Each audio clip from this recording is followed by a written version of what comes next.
السلام علیکم my dear and respected thinkers.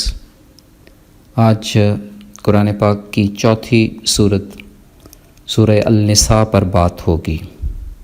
میں نے نام دیا ہے ڈیوائن جسٹس. 176 آیات اور 24 رکوع پر مشتمل یہ صورت تقریباً ہجرت کے چوتھے سال مدینہ میں نازل ہوئی. چوتھے پارے میں 147 تک آیات ہیں، باقی کی آیات 5ویں پارے میں ہیں. قرآن پاک کی دو صورتیں ہیں جس میں ڈائریکٹ خطاب انسان کو کیا گیا ہے. او مین کائنڈ، او ہیومن کائنڈ. ایک سورہ النساء ہے، دوسری سورہ الحج. النساء نام اس لیے دیا گیا کہ اس صورت میں خواتین کے حقوق، ان کی عظمت اور شان نہایت ہی شاندار طریقے سے بیان کی گئی ہے. فقہ یعنی اسلامک جورسپروڈنس کے اعتبار سے یہ ایک اہم اور بنیادی صورت کی حیثیت رکھتی ہے. اس صورت میں ہمارے لیے ایک کامیاب زندگی گزارنے کے حوالے سے کچھ منصفانہ طرز عمل اختیار کرنے کے لیے زبردست اخلاقی، سماجی، معاشی، معاشرتی نوعیت کے ہمہ گیر پیغامات ہیں، جیسا کہ والدین کے ساتھ عزت و احترام سے پیش آنا، دوستی اور امن کا پرچار کرنا، حقدار لوگوں کو منتخب کرنا، میرٹ پر اپوائنٹمنٹ کرنا، سچ اور انصاف کے ساتھ کھڑے ہو جانا، کسی کا ناحق قتل نہ کرنا، ظالموں سے لڑنا یا پھر ہجرت کر جانا. اس کے علاوہ ہم یہ بھی سیکھتے ہیں کہ دھوکہ دہی سے ایک دوسرے کی چیزوں پر قبضہ مت کیا جائے. جوا، لاٹری، سود، ذخیرہ اندوزی سے پرہیز کیا جائے، ہاں مگر باہمی رضامندی سے، باہمی فائدے کے لیے کچھ ہو سکتا ہے. قرآن پاک میں غور و فکر کی تلقین بھی اسی صورت میں کی گئی ہے. یہ غور و فکر کر کے ہم دینی اور دنیاوی دونوں ہی قسم کے فوائد حاصل کر سکتے ہیں. اور اس کے ساتھ ساتھ یہ کہ اللہ کے ذکر سے روحانی قوت میں اضافہ ہوتا ہے، اور روحانی قوت مادی قوت پر ہمیشہ غالب ہوا کرتی ہے. حضرت عبداللہ بن مسعود رضی اللہ تعالیٰ عنہ فرماتے ہیں کہ مجھے سورہ النساء کی 5 آیات اس قدر پیاری ہیں کہ میں انہیں دنیا اور اس کی تمام نعمتوں سے زیادہ محبوب سمجھتا ہوں.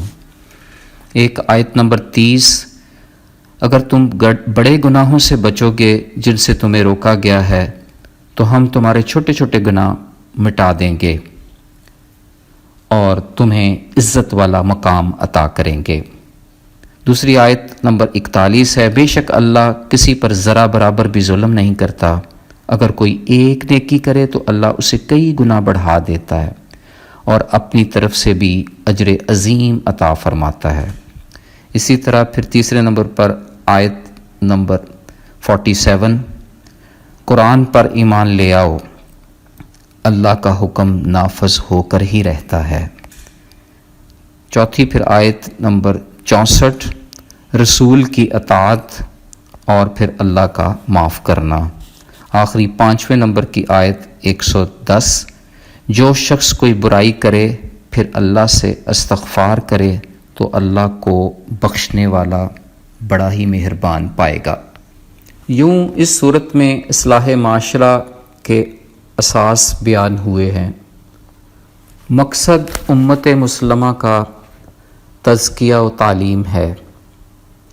اس صورت میں ڈائریکٹ خطاب انسان سے ہے. بڑا ہی خوبصورت انداز ہے کہ ہم نے تمہیں ایک جان سے پیدا کیا، یعنی مرد اور عورت میں سیم روح ڈالی، کوئی تضاد نہیں رکھا، اگرچہ مادی اعتبار سے دونوں کی کنسٹرکشن میں فرق ہے. ایک اور دلچسپ بات یہ کہ خدا اور رحم کا واسطہ ہمیشہ سے باہمی تعاون کا محرک رہا ہے.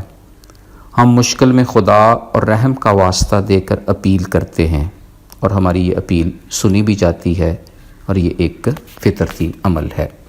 اس صورت کی جان اس کا سوشل پروٹیکشن میکانزم ہے، یتیم بچوں اور بیوہ کے لیے جاری کیا گیا، اور پھر یہ کہ 4 تک شادیوں کی اجازت اسی سوشل پروٹیکشن کی وجہ سے ہے، لیکن شرط اس قدر خوبصورت اور سخت ہے کہ اگر انصاف نہیں ہو سکتا تو پھر اس سوشل پروٹیکشن کی مصلحت کے باوجود ایسا کرنا جائز نہیں۔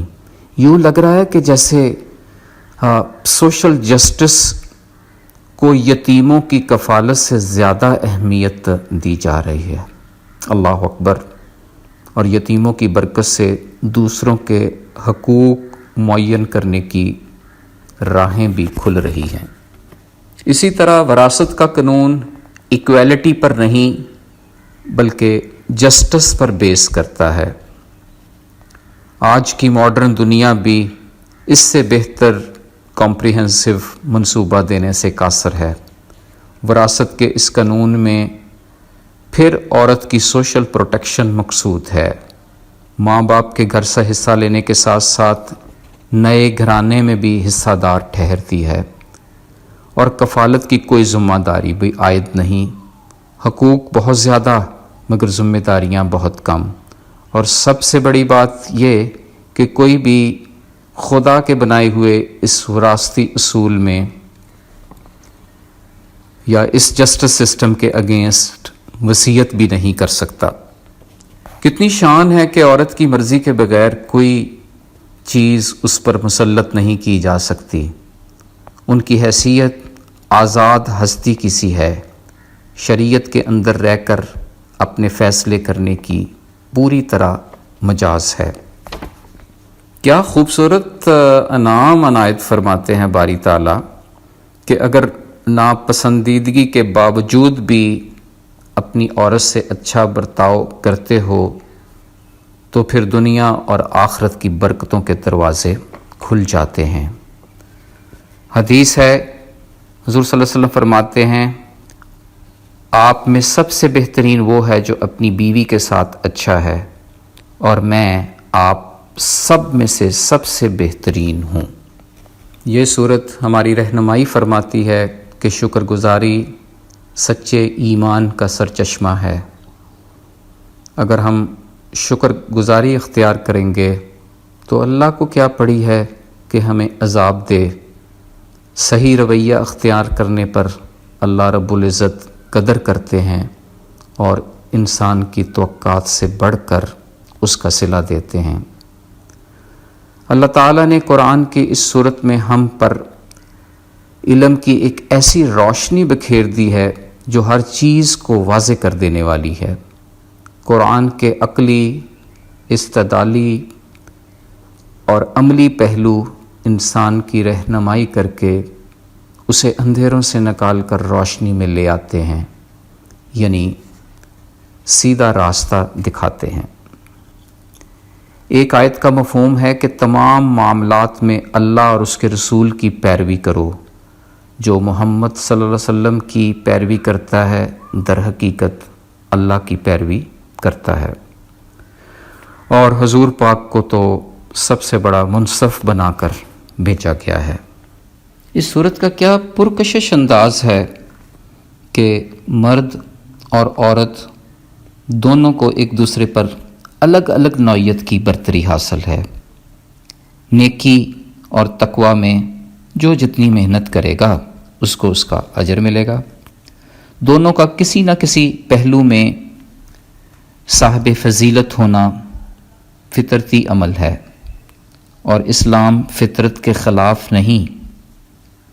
مادری جذبہ محبت پدری جذبہ شفقت سے کہیں مختلف ہے، ایک دوسرے کا نعم البدل ہرگز نہیں۔